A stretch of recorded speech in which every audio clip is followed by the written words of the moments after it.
Welcome to Jump In, the social media podcast from iJump. Find out more about us at ijump.co.nz. Hi, this is Simon from iJump. Look, we've got something a little bit different for you on Jump In today. If you've been anywhere near pretty much any kind of church in the last 30 or 40 years, you probably will have heard a song written by today's guest. David and his wife Dale Garratt were pioneers of church music in the late 60s, really kind of rocking things up in a way that was pretty surprising. And at the age of 68, David is still a bit of a pioneer. And today Marie is going to talk with David Garratt about how he's using social media to reach people with a new Indigenous music initiative that he's doing. So something a little different, but it's about using social media to communicate. So enjoy. Hi everyone, it's Marie here from iJump, and I have David Garratt. He's a music publisher, and thanks David for taking the time out to speak to iJump today. Pleasure, Marie.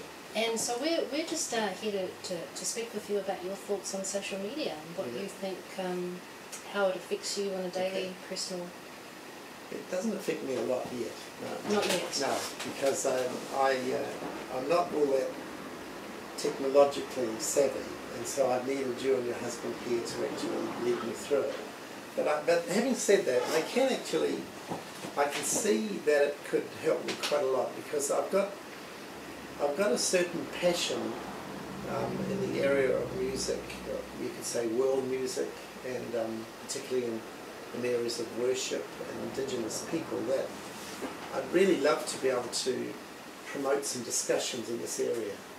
And in fact, today we set up the first of the idea of actually doing that, which if it works, I'm sure it'll stimulate something in me that'll make me want to get into it. For myself, it needs that sort of interaction to be of real value.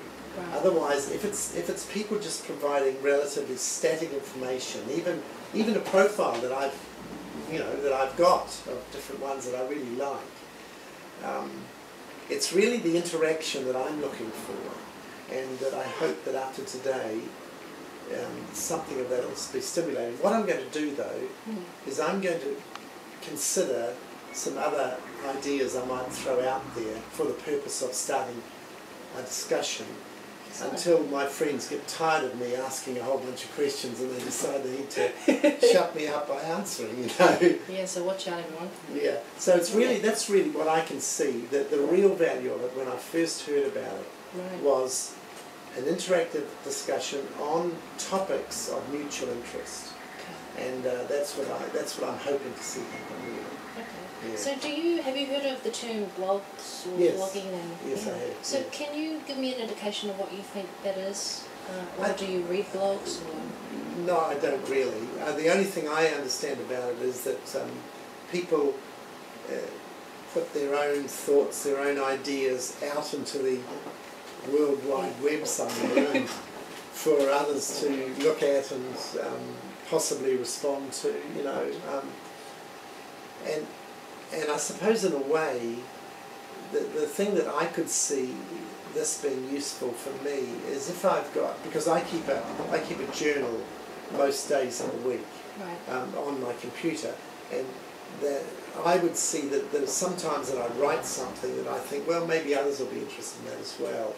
Okay. And so I wouldn't mind having the opportunity sometimes of just putting something out there. If I got into the habit of doing that, and if people started to respond to me on it, that's something that could be quite useful for me, I would think. Oh, okay.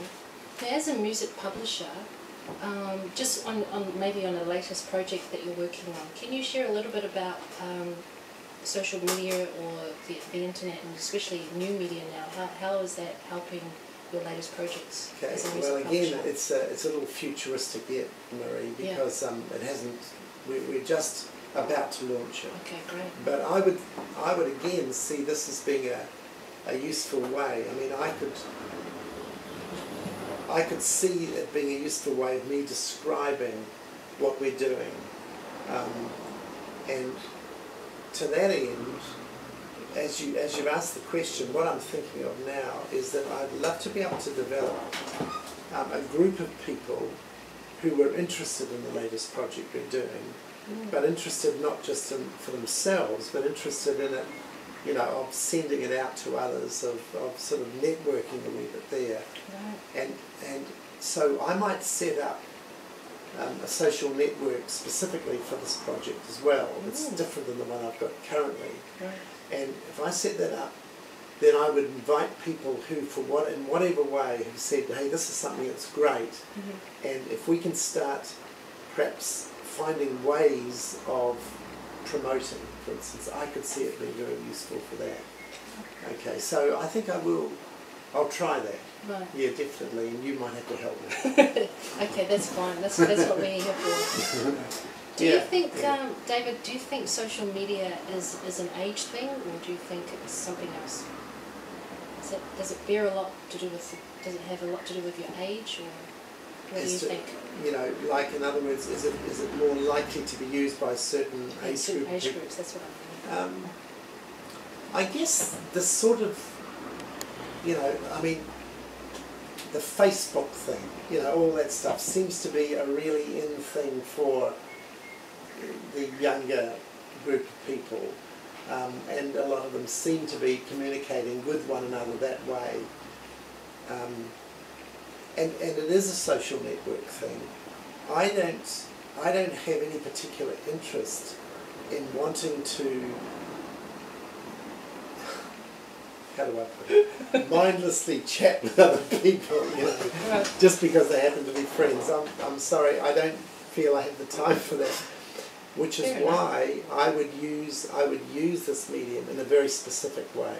I would want to use it in ways that were really of interest to me, and ask people to join who I know or I think it would be interesting to them as well. Right, okay. So in terms of age, I think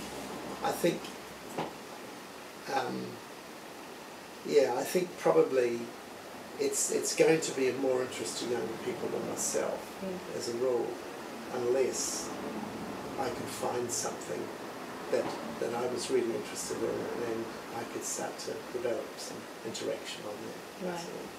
So where would I find you on the social media sphere?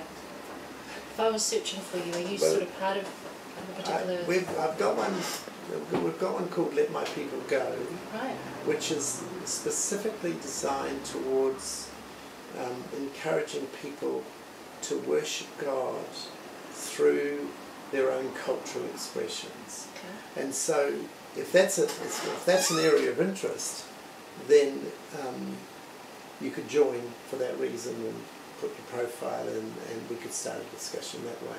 Excellent. But that's what I'm saying, it is a very specific site. It is. So, and it'll be interesting to some people, but not to others, of course. So it's, which is good from my point of view, because I'm not going to get people interested who, for whatever reason, don't share a common interest. Right. You know. Okay. So it's niche again. Very much a niche thing. From my point of view, it would be very niche. Right. Yes. Definitely. Okay. Yeah. And last question: what do you think the future of social media is? Well, when I look at the way the internet is serving people and the way people are using it, I'm staggered. I'm staggered that people could put something out there and find thousands of people interested in them playing a guitar or telling jokes or whatever it happened to be. I mean, I don't use the internet for that reason myself, so I'm staggered. So I would say, from the point of view of the future, there'll always be something new that people are going to be interested in looking at. And also, it's a medium, the internet is a medium that is becoming more and more popular to younger and younger people, I'd say. And so therefore, I see it as being more and more a way that people will communicate with others. Even, I mean, this is the strange thing, that whereas we would have said, okay, let's come over and have a meal together, it may well become, well, let's just get online together and have a chat that way, or text, or whatever it happens to be, because it's a whole it's a whole thing that was never around when I was young, you know. So it's but in terms of the future of it, I think it's only going to be growing.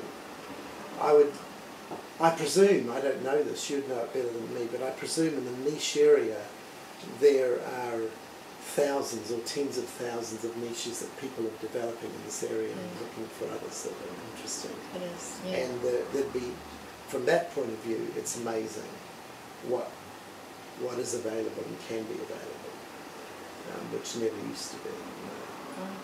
So I hope that more or less answers your question. Yeah, excellent. And maybe the final question is, what advice would you have for an individual, say, that is wanting something or wanting to do something similar to yourself and is quite hesitant with, and is not a computer user? No. Well, I would say that because I use computer fairly extensively, but in a fairly limited way. I use it largely for email, you know, and those related things. Right. And for Google. But I would say, because the setup of this, which you guys did for me, was so simple, I don't think you have to be all that savvy in computers to be able to use it. Okay, so it's not so scary. It's not scary. So therefore, if you've got something that you're passionate about, then it's a worthwhile medium. Excellent. Yeah. All right. Okay. Well, thank you so much for your time. You're welcome. Thanks everyone for tuning into iJump. Until next time, see you later.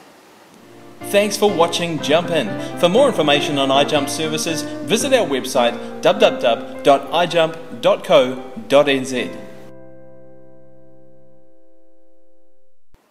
Jump In is part of the Blueberry Podcast Network. Find out more at blueberry.com.